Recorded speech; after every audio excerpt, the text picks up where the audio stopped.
Join Gator great Shane Matthews every weekday as he brings you all you need to know about your Florida Gators, including news, analysis, and opinions with some of the biggest names in sports. Find us on Spotify, Apple Podcasts, Google Podcasts, or wherever you listen to your favorite podcast. Or watch us live at 8 a.m. on Facebook, YouTube, and Twitter.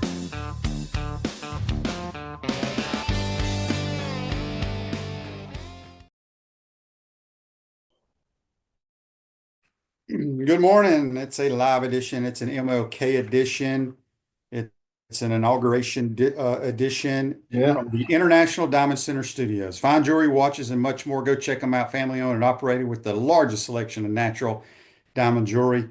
You don't even have to buy anything. They'll hook you up with some gift cards to Spurrier's Gridiron Grill. It is a Monday. We'll recap the weekend. We have JC. We'll have Chris Harris from FloridaGators.com. Talk a little Gator hoops. They're rocking and rolling. JC, you're on the Titan MRI hotline courtesy of Comfort Tent. What's shaking? Looking forward to seeing the good people at Titan MRI today around noon. Oh boy. For my scans. Yep. Titan What if you need knee replacements, JC? No, this is something else. This is not the knee. But at any rate, heading down there today at 12. QB, it was a very good weekend. We saw some exciting football, and then we saw some great basketball on Saturday. In the SEC, and Chris may touch on this. We had more teams on the road pull off some wins, but we also saw an emergence of another team that we saw here in Gainesville last week, and that's Missouri, taking Arkansas out by about 20 points on their home court. They're 4-1 in the SEC, so we're keeping an eye on Missouri for sure. Florida, no problems with Texas. I'd say Texas, and taking nothing away from the way the Gators played. They were aggressive. They did everything the Gators needed to do to look good. But Texas may not be one of those better SEC teams. Texas will fire their coach at the end of the year and go hire somebody to get the program back where it needs to be. It's amazing, though. They had Chris Beard, and they let some false accusations send Chris Beard up the highway, and it's on Texas. I hope they do fail this year. And they had a good coach. Chris Beard's at Ole Miss. There was nothing to any of those things that they accused him of, and he's playing coach in Mississippi to a very successful start of the season in the SEC. Alabama was impressive. Mississippi State was impressive. The Gators were impressive.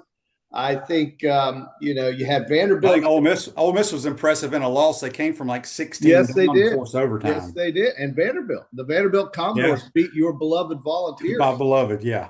I think, we've got a great conference, just a great league basketball watch.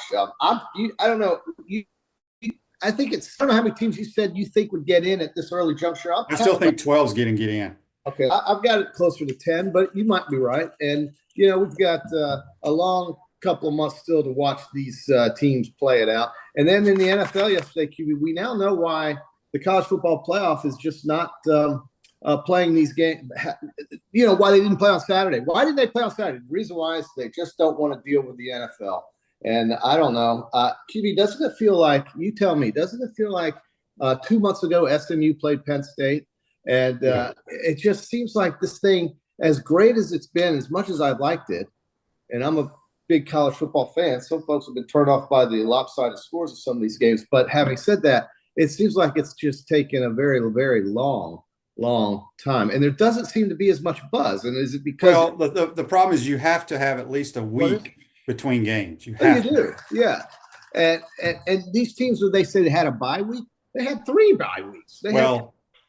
The bye week they may need to get rid of. But, so yesterday or this weekend in the National Football League, the upset where the Redskins or Commanders taking out the look, I look at Twitter to try to get what's going on because I don't watch the news a whole lot. Right. For anybody that has a heartbeat that thinks Jared Goff was the reason they lost that game, didn't watch the game. Okay. Yeah. Did he play great? No, he threw a couple picks. Big deal. They were not slowing down the Redskins one time. Right. Their defense, we talked about it all year long with all the injuries. They somehow kept winning, but it caught up with them.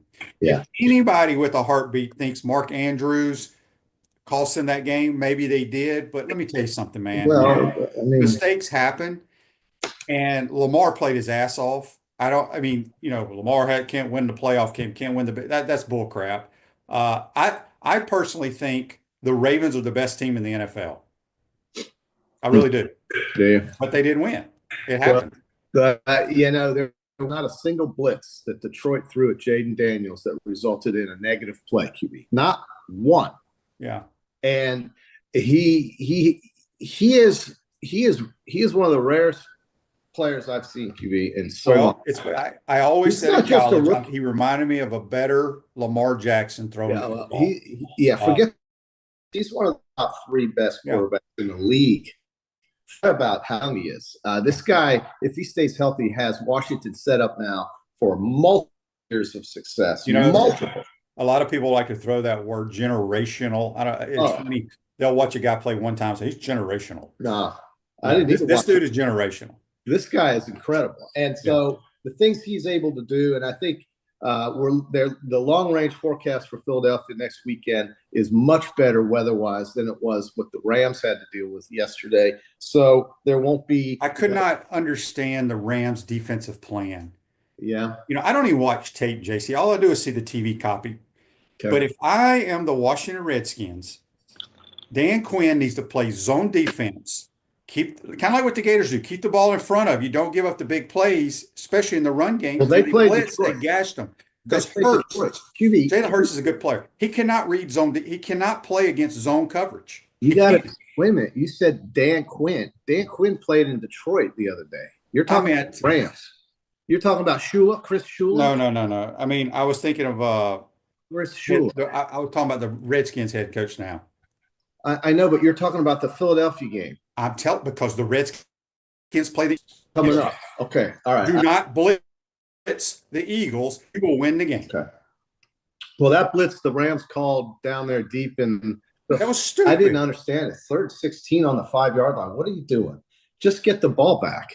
There was some odd plays in that Rams game, and they got it down to the 20-yard line to try to almost win the game there at the end, and that would have been a miracle. But Philadelphia, listen, I think Hurts has some problems sometimes when he's sitting back there trying to find guys, and if he's not doing it on the run, I don't know. I just think passing-wise, Daniels presents so much more of a threat than Jalen Hurts.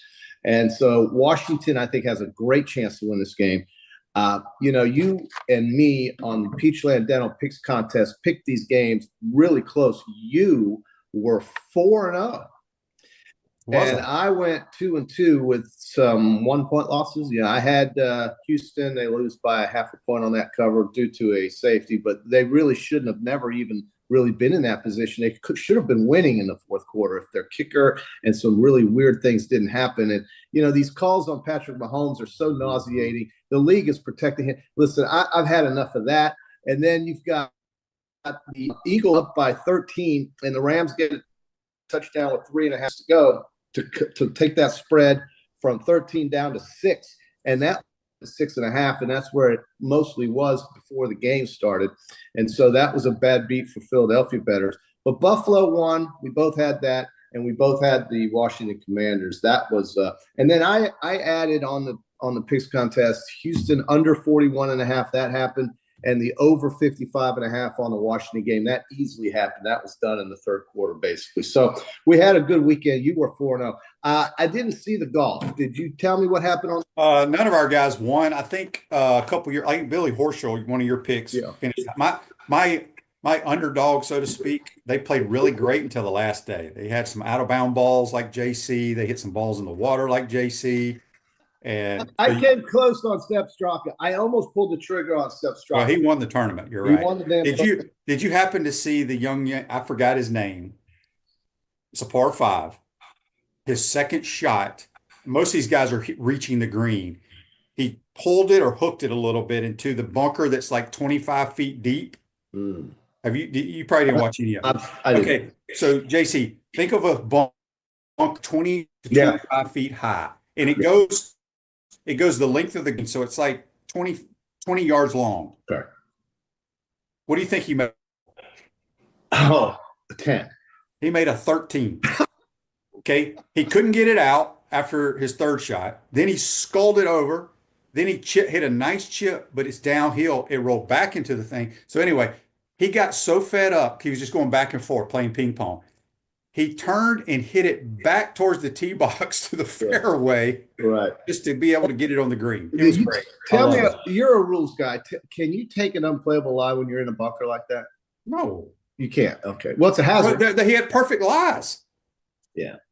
Well, an unplayable shot because of how bad the bunker, and the hazard. The bunker's there for a reason, and well, a lot of people hit it in that bunker, but he just couldn't get out. When he did get out, he just scolded. So good enough. Well, yeah, we got a text here on the Technomar text line from Gerald. He says, "Good morning, guys. I would like to see Buffalo, Washington in the Super Bowl. Okay. I've often wondered how long do you wait around at the opposing team's stadium before you can get to the airport to fly home?" That's a great question. So usually it's about an hour and a half to 2 after the game ends. Yeah. They got to pack up all the crap. Mm-hmm. That's why they got a lot of managers. The NFL is a little bit different. You don't take as much stuff on the NFL trips as you do because they provide a lot of stuff. But in college, they have to pack up all that stuff. So it's usually 2 to 2.5 hours after the game by the time by the time you get, depends how far the airport is. Then you got to get on they got to load the airplane.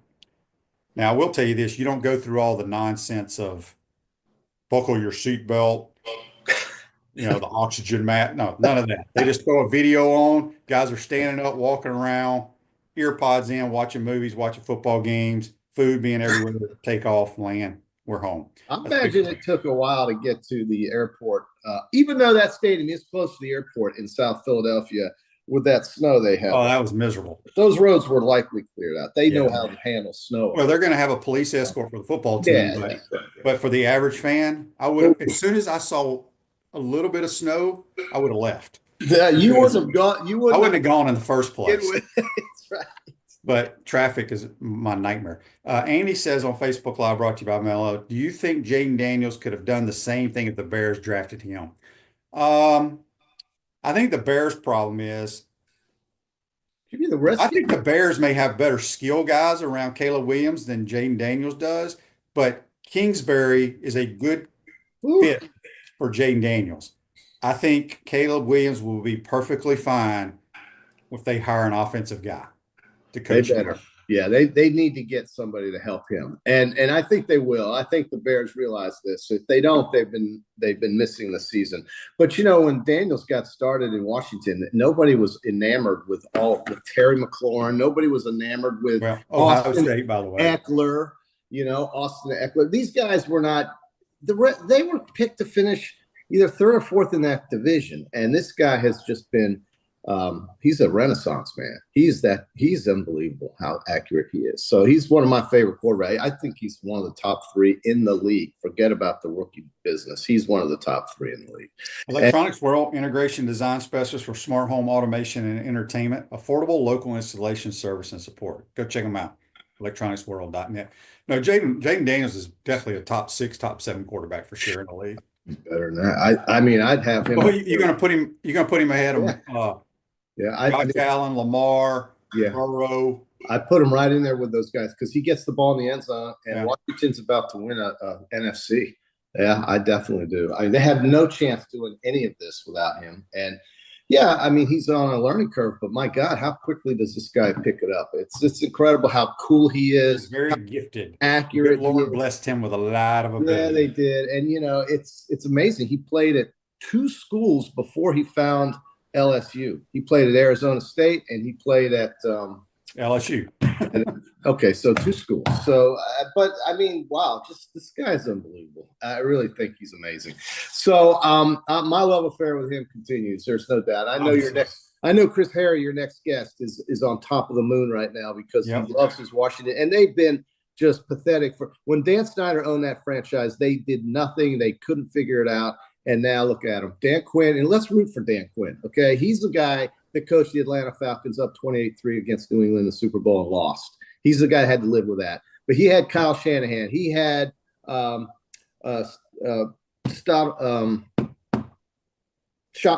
on his – he had all these guys. And They should have beaten the Patriots. We all remember that Super Bowl. It was a joke. It would have changed the Atlanta Falcons franchise, but it didn't happen for them. So let's root for Dan Quinn. I'm rooting for Dan Quinn. Hell with it. My Rams are done. I'll pull for that. And Buffalo, the America's team.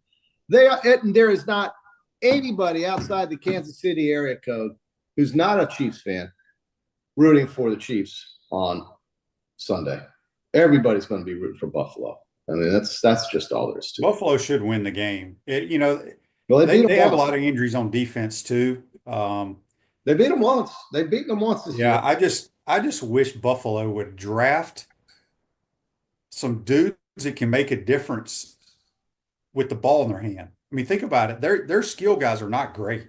Right. No, they get away with Josh Allen just doing Josh Allen stuff. Yeah. If he had some good players around him, I mean, he's got decent they're okay. players. I mean, the Shakir kid is outstanding. Yeah, but their other receivers are just guys. I like Cook. I think Cook's a very good back. Yeah. He's a very good back. But I'm talking about he's never really had any good skill wideouts. Yeah. Like top notch. Right. He does not have Justin Jefferson running around out there catching footballs. That's absolutely right. It's going to set up for a great championship Sunday. But the basketball was great. The SEC is just damn difficult. But Florida makes it look easy on their home court. And Missouri has the resurgence of the Missouri Tigers. It's Alabama. The Hogs are 0-5. Yeah, the Hogs are 0-5. They're going nowhere fast. Texas is going nowhere fast. South Carolina is going nowhere fast. Isn't that who the Gators are playing next to South Carolina? Gators have this week. They have South Carolina there and Georgia here. Georgia's a good team. Yeah, but they struggle on the road, it would seem. So they've lost 3 games already in the league. So I think it's incredible that that you can just beat somebody by 20 points on your home court and go 1-1 on the week, but the Gators are going to be in the top 10 for the rest of the season unless something strange happens. That's a top 10 team. That's going to be a top 3 seed in all likelihood in the NCAA tournament, in my opinion. The Gators, Florida Fighting Gators. This Day in Sports brought to you by Campus USA Credit Union. Put some star power to work in your financial life. Campus USA Credit Union, 1991. JC, do you know who played it? Who both won the AFC and NFC championship games? 1991. Well, I do because I'm sure I watched it happen, but right now I can't think of that year. I remember. Okay, well, the NFC at Candlestick Park. Okay, the Niners. I threw my last career touchdown pass. My last throw as a professional athlete. Yeah. Was in Candlestick for a touchdown to Lee Evans. Lee Evans. Wow. New York Giants beat the 49ers 15-13. Oh, God. Okay. But this is the one that blows me away. Yeah. The AFC Championship at Rich Stadium in Orchard Park, New York. Right. Rich Stadium. The Buffalo Bills beat the Raiders. Okay. Listen to the score. Yeah. 51-3. Yeah. And then the Buffalo Bills. They lost wide right? Scott Norwood missed it by 1.5 feet. QB, we were on the golf course Friday, a good friend of ours, and we were 60 yards away from the pin. I pulled out the little rangefinder. I looked at it. It said 61 yards. And I looked at that pin. I looked at him. I said, that's 61 yards. I said, you couldn't throw a football that far. You probably could. We couldn't throw a football half that far. And it looks so short on the golf course. Why is that, QB? 61 yards. That's like Bo Nix throwing a football. He goes, I doubt Shane could even throw it that far. No, about 50, 55 was my limit. But I mean, today, how far would that ball go if you pulled a football out and just said, I'm going to throw it to that pin? How far could you get it to the pin? Yeah. I mean, that's the thing is that it's just amazing what these guys are capable of at that position. And that quarterback position is whether or not you're going to win. I'm just absolutely convinced.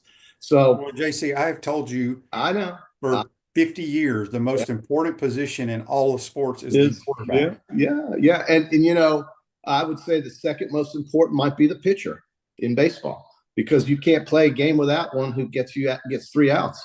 But he doesn't pitch every game. No, he does not. But that's just the position.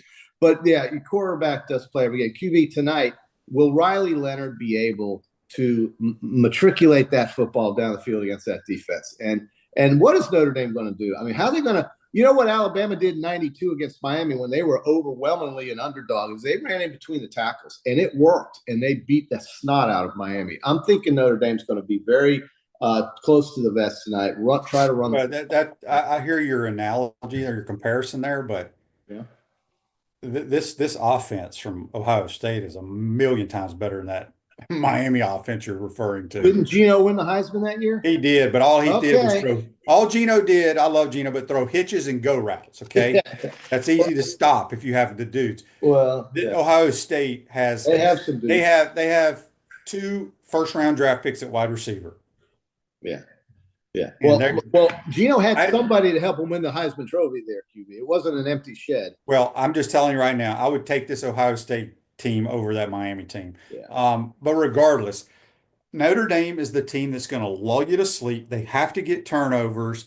They're going to try to control the football. That's how you keep them off. Make you frustrated. And I still don't think they win. Okay. I don't Well, think they win. we're going to pick that game, QB. Well, let's do it right now. The Peachland Dental picks. I will take the Ohio State Buckeyes in a double-digit win. You really thought hard. I just do not. Notre Dame. Really thought I hard love about everything Marcus Freeman's done. I've never liked Notre Dame. Never will. They play hard. He's changed the outlook of their athlete. You know, their athletes are much more athletic now. Yeah. I just don't think they're good. It's hilarious. Tell me they're not very good. I just find it ironic that Brian Kelly left Notre Dame so he could play for a national championship. And honestly, when I look at LSU, their team looks more talented than Notre Dame's to me. Well, I'll take Notre Dame. Notre Dame is tonight getting 8.5. You're right. I mean, Ohio State should just walk this team up and down the field, but why is it 8.5 instead of 13.5? That's all. Because, I mean, Notre Dame's lost one time. They lost early in the year. Yeah, they didn't play anybody all year long. They didn't play. No, but they're what they do is they play good, solid defense. Yes, they do. And they run the football. Yes, they And do. they And that's what I'm control it. saying. And that's my point is that they've got to keep it between the tackles and go right at Ohio State. Don't try to do what Sark did by pitching it out on a sweep. I hated that play, QB. Nobody in America Well, you don't play. like it because it didn't work. That's why. It had no chance. That's not true. That is not true, JC.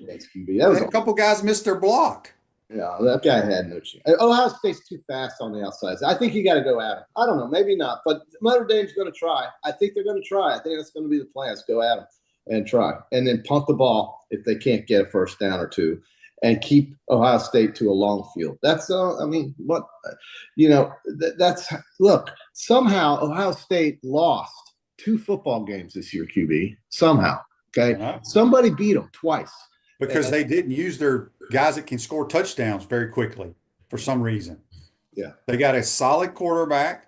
Yeah. They got first rounders on the outside. They got first rounders in the backfield. Yeah. Let's go play. I mean, I'm going to say the score tonight is going to be 27-10. 27-10. Ooh, wow. Yeah. Okay. Well, I hope not. I'm rooting for the underdog here, but I don't doubt that Ohio State's going to win this tournament, this championship. The 2 things I want to see is a good game tonight, and the committee when they meet after this is over to change some things about this playoff. I think it goes too long. I think the buzz has been lost unless you're in Ohio or Indiana and Atlanta. And I was watching Twitter, and Atlanta is not buzzing for this game, except yesterday it started. It's very expensive just to sit in the rafters for this game. It's very expensive to travel 4 weeks in a row to watch your team win the national. No, I'm just talking about to get in the building. Yeah. It's very expensive. It's very expensive, and it has been for years and years here. It's not newsflash. But what is ridiculous is that Ohio State has had to play 3 games. Now, they did have a game on campus, true. But still, that's just a lot. They need to, like you said, they need to maybe get rid of one of those off weeks and play more of these games on the campus in the early rounds of this tournament. If they do that, I think 16 teams will work fine. That's very simple change. AU Gator on YouTube brought to you by Kawhi Plum says, did Josh Allen show he's the MVP? Josh made plays. Yeah. I honestly think Lamar Jackson was phenomenal yesterday. Yeah. No, he was. He had 2 turnovers, but that's okay. In the first half of the game, he was great. He's the only reason why, I don't worry about turnovers. Close. I mean, they're part of the game, but I mean, Josh's team won, but I thought Lamar was phenomenal. Mm-hmm. Yeah. So I don't know who's going to win the MVP. I don't really care. Well, who's going to win well, we'll talk about Buffalo, Kansas City later in the week, but Houston, I like the Bills. Yeah, no, I do too. And I'm rooting for that. And I think the weather will be such that we won't have a lot of interference in the game. I think Kansas City really does seem to, and this is just sour grapes here, okay, total sour grapes, but they seem to really benefit from some of these calls. When Mahomes is tackled as a runner, he's allowed to be hit hard.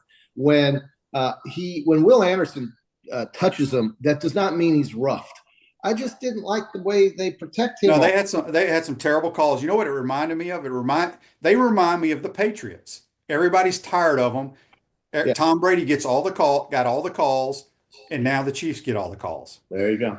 That's how it feels. I'm sorry, it's just how it feels. And yeah. But I mean, that's how everybody. Andy makes a good point. The MVP was already voted upon. The playoffs make no difference. That's very true. I think they're all worthy of it. I mean, it's hard to pick. John says the reason there's no buzz in the CFP is because the entire Southeast region is left out. Makes a great point there, and I don't disagree with that. And if the Bengals were playing for the AFC Championship, and the Buckeyes were playing for what they're playing for, the Cincinnati Bengals would be getting just as much run. They would. The NFL is hard to compete with, and I don't know. I think I think they got to just make some subtle changes to the way this thing is run. And I think they need to add a home game for the teams that get the bye week to be able to play on campus. That's kind of what I think. I think that was successful. Those atmospheres were great. But even though the NCAA ran, I've loved it all. I don't know. They're going to tweak it, but I've loved too it. long. I want to expand it. Don't you think it's just been dragged on too long? No. Well, the only reason it's dragged on too long, JC, is because, I mean, if you look at it, it's no different than how long. Well, I guess when the season ended, when was the first playoff game after the season ended? Season ended. Okay, so the first playoff game was 2 weeks after the championship games, but the top seeds did not play until the end of the month. It was 2 weeks or just 1 week? It was two. They had an open week. Remember that weekend for Army Navy, there were no playoff games, and then after the Army Navy weekend, we went to the playoff games before Christmas. Well, that's the only thing I would change is as soon as the conference championship games are done and they select the teams, the very next week, even though Army Navy played, let Army Navy be the kickoff to the whole thing, right? Yeah, you can do and then something. That's the first round. But it doesn't go on any longer than well, the atmosphere for the SEC championship in Atlanta will match what's going on tonight, and that's the only championship game worth a damn. The Big 12 championship game, the ACC championship game, even the Big 10 championship game. I mean, when the get-in prices are $10, I'm sorry, dude, that's not a big event. That's not a big event. And when Ohio State and Michigan are always going to win that league, it seems, that's not a big event. It's just not. But the SEC game seems to always be a big event. So what does that tell? I've said it a million times. I'll go to my grave saying this. There is no sporting event I know you love that tops the Southeastern Conference Championship game in Atlanta. None. Yes, maybe the Masters, but no Super Bowl. Yeah. There's nothing. I'm telling you. Not even the college national championship game does not compete to it. Doesn't matter who's playing in the damn thing. I've been to it when the Gators have played Alabama. I've been to it when South Carolina played Auburn. I've been to it when whoever. I mean, it does not matter. There is nothing like that place. Yeah. Well, I think it's been good nonetheless, and I hope we have a competitive game tonight. I don't want to see another blowout. I really don't, but I don't think anybody does. So we'll see. 7:30. That's another good thing. It's now starting at 9 o'clock. 7:30 kickoff. So we got Monday night. It'll probably kick off about 7:45. Okay, but we've got Monday Night Football, and then we can really hone in. You know what I loved about yesterday is the late game started at 6 o'clock Eastern time. Yes. That was perfect. Yes, that was great. I felt like we were in Central Time Zone. So good at 6:30 there. And nobody here watching this show, or you certainly care about the tennis at the Australian Open. But Ben Shelton played last night, and I fell asleep. Does anybody know if he won? I should look it up. I don't know. We'll ask Chris. Maybe Chris. I should look it up. Well, Chris is excited. Chris is floating right now. And ask Chris for me, if you will. Ben's playing right now. He's up 2 sets to 1, or at least I All think right, JC, no, go, he go get retired. some balls, Monfils, putt, do something, make your life wait, better. hold on. Monfils retired. But yes, ask Chris if they're changing the logo, please. Ask Chris. Okay. Okay.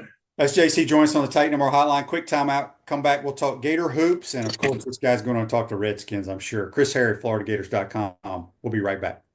Our premium sponsors are Campus USA Credit Union, International Diamond Center, Meldon Law, QC Kinetics, Dave & Buster's, UF Health Orthopedics and Sports Medicine Institute, JF Hayden Craft Liqueurs, Bishop's Pitmaster Barbecue, Florida Cracker Kitchen, Los Linderos Tequila. Gridiron sponsors are Baker Sporting Goods, Cogent Bank, Comfort Temp, Electronics World, Florida Victorious, Gallo Car Wash, Miapa Latin Cafe, Peachland Dental, Quality Plumbing, Ruse Ogre State Farm, Silverback Concrete, 84 Lumber, Big Mills Cheesesteak, Celebrate Primary Care, Dowling Sign, Gator Bait Media, Gator Dominoes, Ironwood Golf Course, Okido America, Tropical Smoothie Cafe, UF Bookstores, Nest and Wow, MG&A Wealth Management. Watch and listen to us live on Facebook and YouTube. Listen to the podcast whenever on Apple or Google Podcasts, Spotify, or wherever you listen to your favorite podcast. Remember to like, follow, and subscribe so you don't miss an episode. To become a sponsor, call my man Freddie at 352-284-3733. What's up, everyone? I'm Mike Pouncey, and this is my twin brother Marquise Pouncey, and this is Life After Football. Let's go.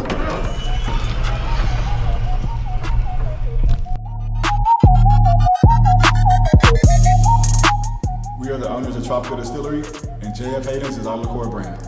We have 5 different flavors: a mango, a lychee, an espresso, citrus, and key lime pie. We pride ourselves on not only being a Florida-made brand, but also a cocktail solution.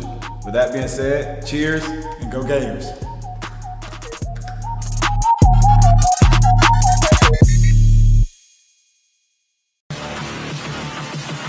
Unleash the inferno.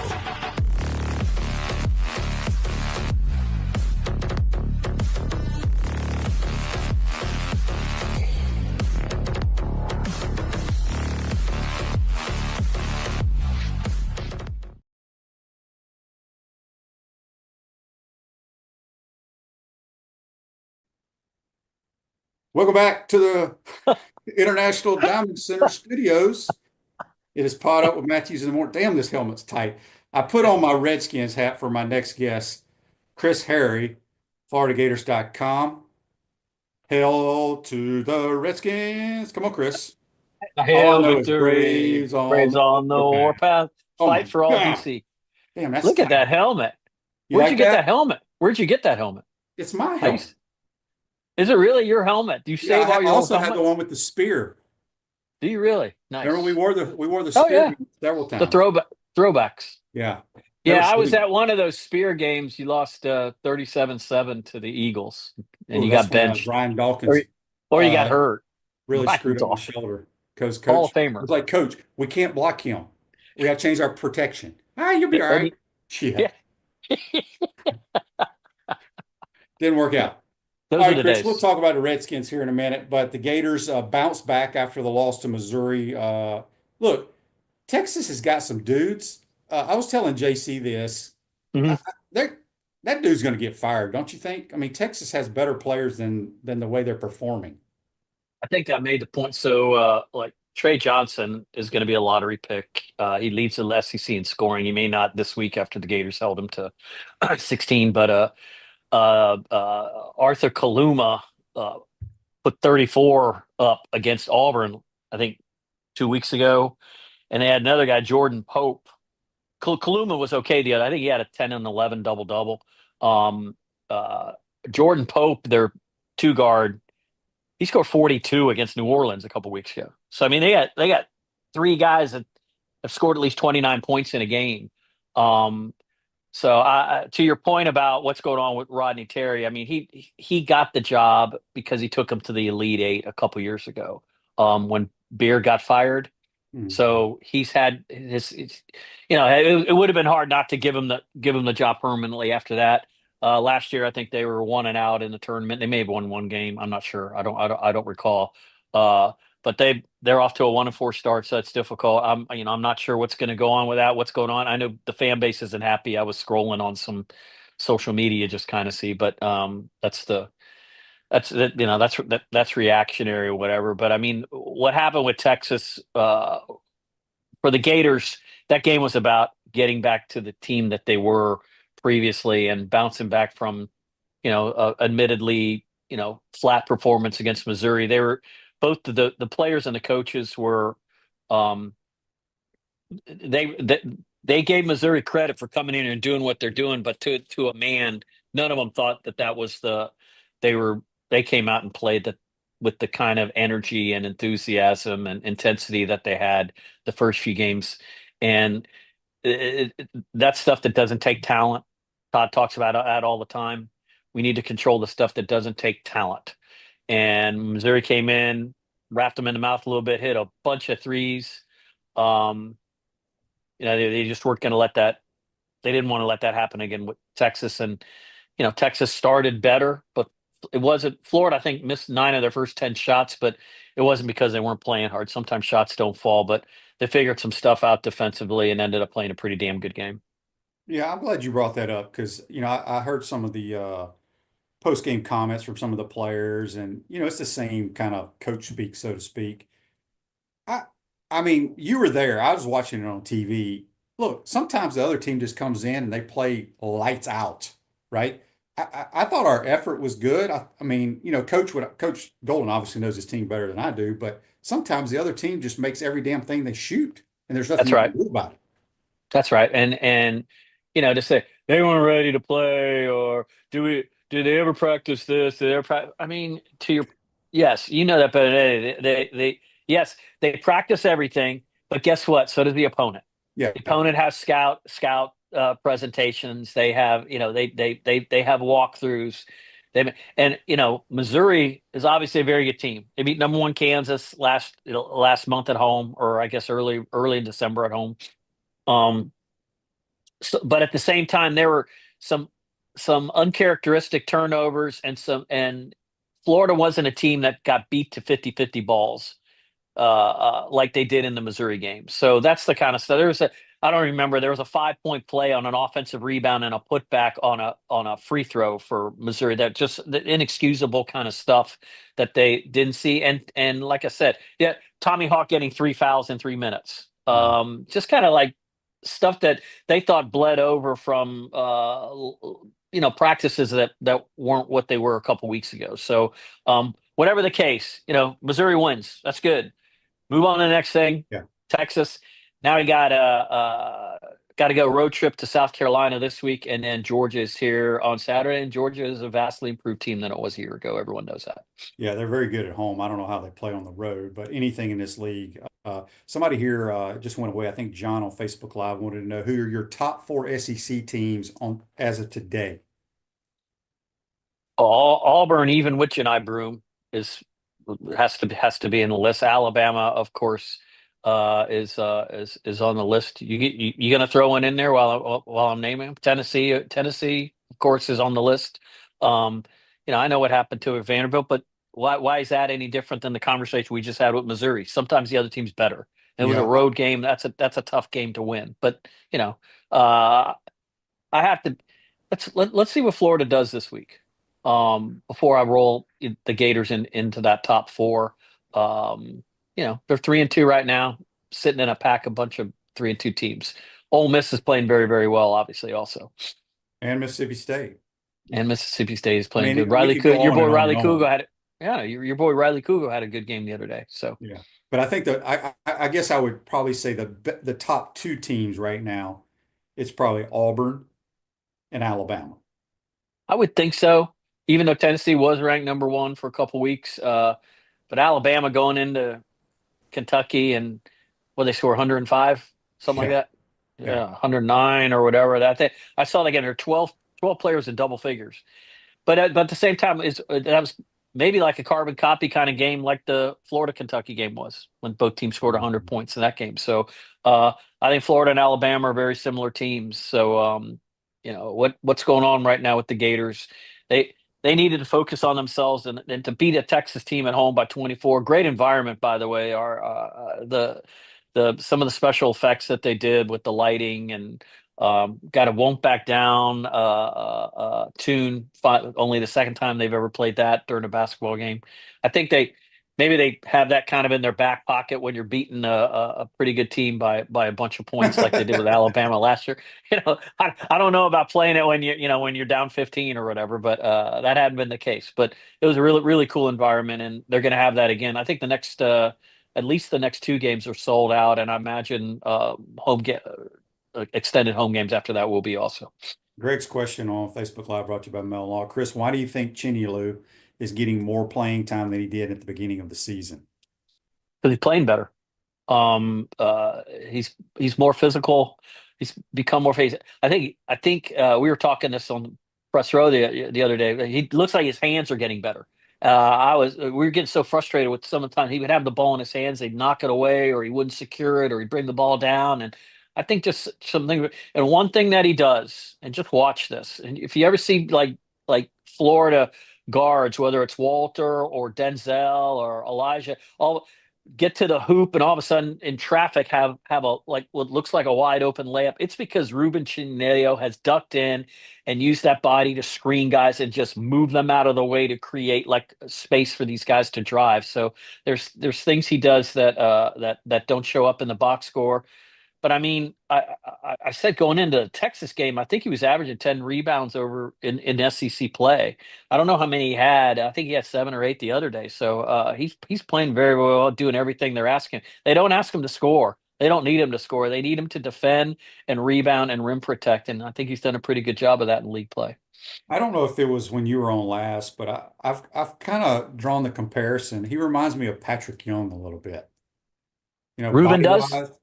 Yeah. And he's And got, I mean, he's not real fluid. He's kind of robotic in his movement or anything, but he's loud. He communicates like Patrick did. Patrick was a great traffic cop in the middle of that defense, and he can jump out on those. When you jump out and on guards and stuff on screens or whatever, switches and be able to get back to his man. So he's a good player. He's they were aggressive in getting him here for a reason.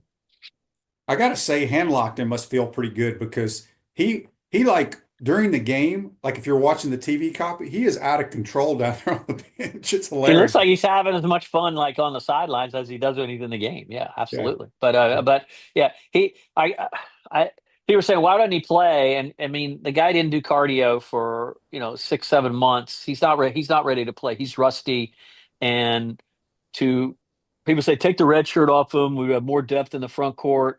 The only reason Ruben and Sam came here, is because they were told Micah Handlockton not playing this season. So all that stuff is wrapped up into reasons. And Micah Handlockton just said, "You concentrate on getting healthy and getting in great shape, and sit out and be ready for next year." And that's where that's going to be. And he's been a great teammate on that front while he hasn't played. Yeah, you can see that from the bench. All right, so Wednesday night at South Carolina. South Carolina's kind of struggling, but it seems like we always play not great there. Give me your thoughts on kind of a scouting report on them. Okay, well, they won 26 games last year and went to the NCAA tournament. But their personnel is a little bit different. Murray Collin Boyles is still there. He's a sophomore. He's on the all freshman team last year. He's a really good player. He has a chance to play at the next level. But what Florida will, you start now. We got a big enough kind of sample size. You start looking at SEC stats versus the overall stats of the season, and you look at what Florida needs to do better. They need to protect the 3-point line better. I think in the SEC, opponents are now shooting around upwards of 37% maybe. So you can't go into South Carolina and all of a sudden give them hope, but giving up 3-pointers and weird things happen. So they'll be expected to win that game. It's always really, really loud in there. There's some suspicion that they pipe in crowd noise and stuff up there. People have always said that about South Carolina. I don't know if that's true or not, but it is a loud environment. That's the only game in town up there. It's an 18,000 seat arena. but you have to go and win games on the road. So far, what has Florida done? Won 2 true road games this year. They're gonna have to do a lot more than that. And if they if you if they aspire to be who they are, you go to South Carolina and win. I say that kind of routinely, but it's not going to be easy to win up there. It's going to be to say take care of the ball, don't let them shoot threes, get out in transition, and just rebound to their bona fides. And Florida should put themselves in position to be successful. Text on the Titan Tomorrow text line from William. He says, Chris, your thoughts on the start at Arkansas? The start at Arkansas. That was Well, a while ago. What are they, wasn't it? 0-5? I thought you said the Gators started 0. No. He's Yeah, talking about yeah, Calipari. yeah. I mean, we were there, and fans were yelling at them, and yeah, they were yelling like Walton's going to want his NIL money back. I mean, John L. Davis is not John L. Davis. I mean, they have like more NIL money than you could possibly imagine.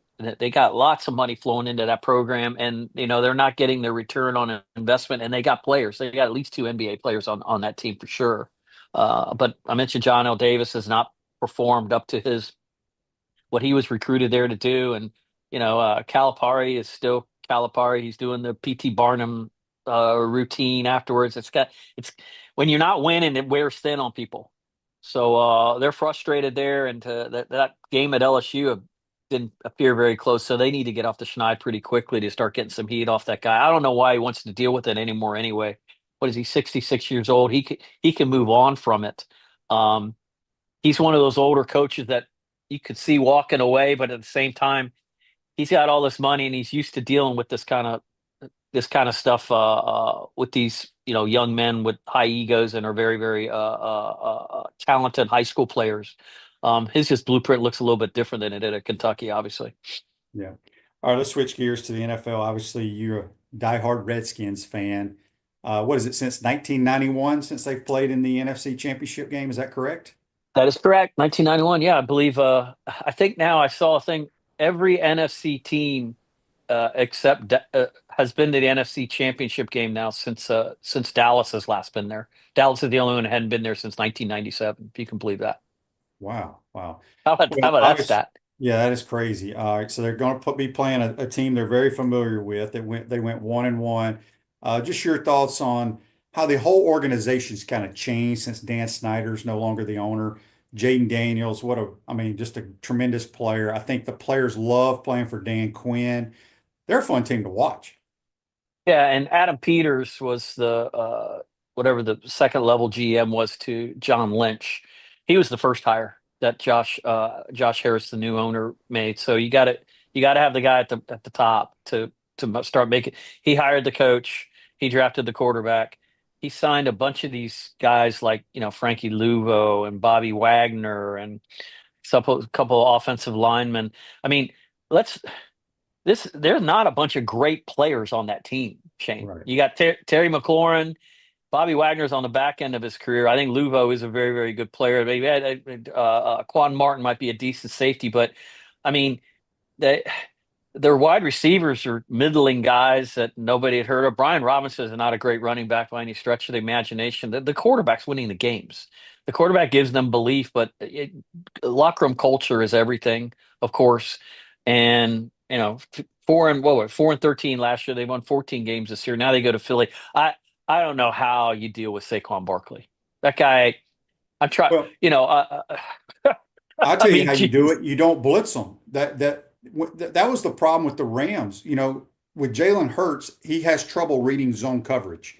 But every time they blitzed him, they gashed him with the run or Hurts hit him with the play. But every time the front four of the Rams got to him when they played too high zone, Hurts would just stand in the pocket and get sacked. So I don't know what they're going to do. I mean, Barkley's outstanding. There's no question about that. But with Dan Quinn being a defense, now I guess I should ask you, how did Barkley play against the Eagles the first two, against the Redskins the first 2 games? Not that matters, but you can kind of take what you did well and try to implement that obviously into the plan. Yeah, I think he had 150 yards in both games and 2 touchdowns in both games. I think he had 60, 70-yard runs in both games. So I mean, obviously, the guy is having a phenomenal season. He reminds me. He doesn't the running style, not so much, but just the way they use him and the way he blows games open. It reminds me of Eric Dickerson in his prime. The way he plays. But to your point, I don't know that the Washington has the defensive makeup, the skill set to do some of the things that you suggest. But they played over their heads, and some of these guys on the defensive line are playing so much better than they were earlier in the season. I imagine they will have a plan for it, but going into Philly, that's a nasty place to play. NFC Championship game. It'll be a tough ask, but my God, they won in Tampa, they won in Detroit. I didn't think there was any chance they were going to win that game. I texted my buddy Lions fan and said, if I was a betting man, I wouldn't have a problem laying that 10 points or 9.5 or what it was, because I really thought the Lions, this was their time, injuries and all. I didn't expect Jared Goff to be that bad, but this is fun. I mean, football in January hadn't been a thing for me in years. So not since you all won the first SEC in Gator history the same year the Redskins won that was a fun year of football for me.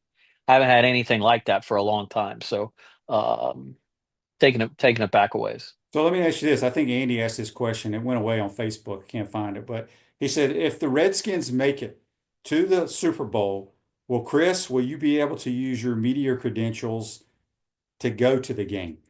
And make Scott Carter cover basketball that weekend.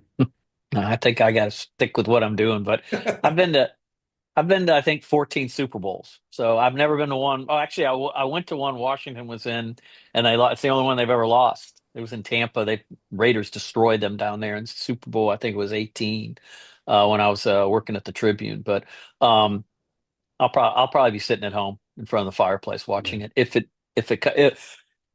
hope it comes to that. Got a big game this Sunday.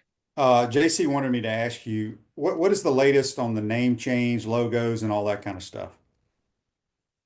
I think there's some talk about the logo.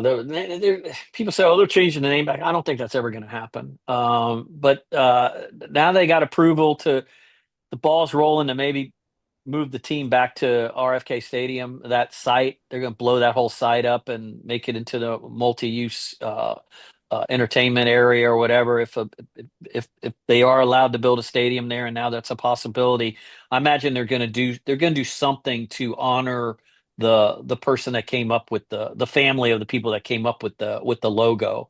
And they already did that on the site of the current stadium. They'll probably do something nicer there, but I don't see it going back to Redskins. But I could see them doing stuff with the logo, perhaps.